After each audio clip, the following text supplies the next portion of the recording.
Welcome back once again. Our today's topic is data structure. We will discuss data structure in the context of Python. So let us see. Data structure organize storage in computers so that we can efficiently access and change data.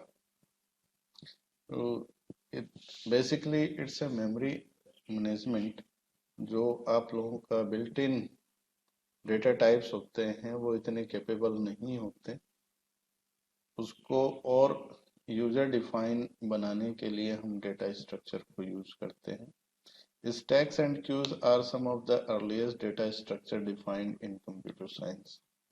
Computer science में stack और queue data जो है वो बहुत पुराने data structure है जो हमें कंप्यूटर साइंस की बुक्स में मिलते हैं। यहाँ पर हम देखते हैं कि पाइथन में स्टैक्स एंड क्यू किस तरह से हम यूज कर सकते हैं। तो देखिए, सबसे पहले स्टैक्स क्या होते हैं, what are stacks. Stacks like the name suggests follow the last in first out LIFO principle, as if stacking coins one on top of the other, the last coin we put on the top is one that is the first to be removed from the stack later।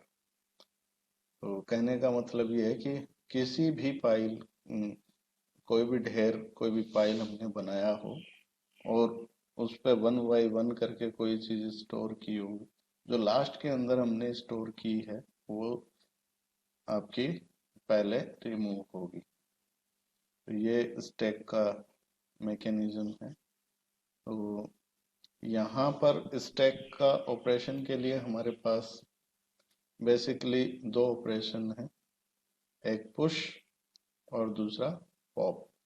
अगर push करना है that means you are adding the item to the stack, और pop करना है that means you are removing the item from stack. यहाँ पर ये देखिए, ये पहले 1 है, इसके ऊपर 2, फिर 3, फिर 4, फिर 5, फिर 6। लाइकवाइज लास्ट में हमने इसमें 6 ऐड किया है, तो 6 टॉप पे है। तो सबसे पहले रिमूव जब आप करोगे तो टॉप से 6, फिर 5, फिर 4, फिर 3, फिर 2 और बाद में 1। ठीक है। तो अब इसके अलावा पुश एंड पॉप के अलावा दो ऑपरेशंस इसमें और चेक होते हैं। वो पुश करने से पहले ये देखना होता है कि स्टैक फुल तो नहीं है, और पॉप करने से पहले ये देखना होता है कि स्टैक हमारा एम्प्टी तो नहीं है। और एक जो हम ट्रावर्सल की बात करते हैं दैट मीन्स जो स्टैक की जो वैल्यू है वो हम प्रिंट करके देखते हैं, मतलब उस पूरे स्टैक को हम प्रिंट करके देखते हैं। Traversing visit every item once. तो ये आपका कॉन्सेप्ट है स्टैक का। अब स्टैक पुश ऑपरेशन टॉप के ऊपर जाएगा, ठीक है, add element to the top, और पॉप ऑपरेशन के अंदर टॉप वाला एलिमेंट है वो रिमूव होगा। ठीक है, ये पिछले डायग्राम में भी हमने देखा। अब इसके बाद ये पाइथन को यूज में लेते हुए हमने स्टैक को इम्प्लीमेंट किया। इसमें जो सी प्लस प्लस जैसी लैंग्वेजेस के अंदर जो हम स्टैक को इम्प्लीमेंट करते थे उतना कॉम्प्लेक्सिटी इसमें नहीं है। इसमें हमारे पास बिल्ट इन लिस्ट है, और लिस्ट को हम यूज करके इसका जो बिल्ट इन फंक्शन है अपेंड, इसको हम यूज कर सकते हैं स्टैक में एक एक आइटम पुश करने के लिए। तो for push operation you can use append, ठीक है, और पॉप के लिए आप पॉप ऑपरेशन यूज कर सकते हो। ठीक है, बिल्ट इन फंक्शन है पॉप, तो आप यूज कर लो, कोई दिक्कत नहीं है। जो आप पॉप करोगे तो लास्ट आइटम जो आपने स्टोर किया है वो पॉप हो जाएगा।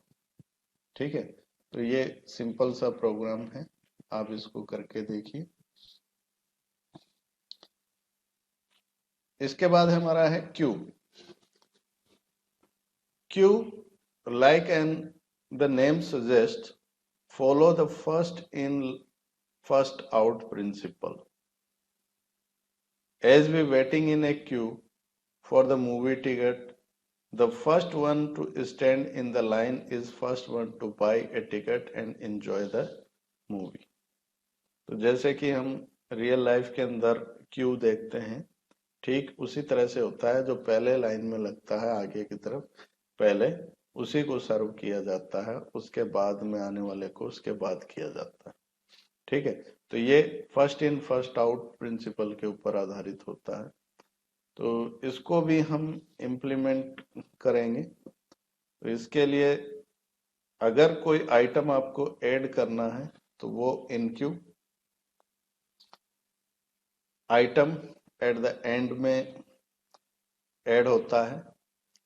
और अगर किसी आइटम को आपको रिमूव करना है दैट इज डी क्यू, और डी क्यू के अंदर जो आइटम रिमूव होगा वो फ्रंट से होगा। यानी इसके दो हिस्से, एक फ्रंट और एक बैक। बैक से आइटम ऐड होगा और फ्रंट से आइटम रिमूव होगा। वहीं हमने स्टैक में देखा था कि स्टैक में से एडिशन और डिलीशन दोनों एक ही एंड से होते थे, लेकिन इसके अंदर फ्रंट से रिमूव होगा और बैक से आपका ऐड होगा। ओके, तो इसको भी इम्प्लीमेंट करने के लिए हम लिस्ट को यूज करेंगे। ये माफ कीजिए, ये कट गया इसके अंदर से, ये लिस्ट है, यूजिंग लिस्ट। तो फ्रूट हमने एक एम्प्टी लिस्ट ली है और उसके अंदर वही सेम अपेंड को यूज करते हुए आप इसके अंदर आइटम को इनक्यू कर सकते हैं। और अगर आपको आइटम रिमूव करना है तो भी आप पॉप का यूज करेंगे, लेकिन वहां पर हमने पॉप फंक्शन यूज किया था, उसके अंदर ब्रैकेट खाली थे। यहाँ पर हम 0 यूज करेंगे, मतलब इसको फ्रंट से हटाएंगे कि जो आइटम आपने फ्रंट में ऐड किया वही हमेशा पॉप होता रहे।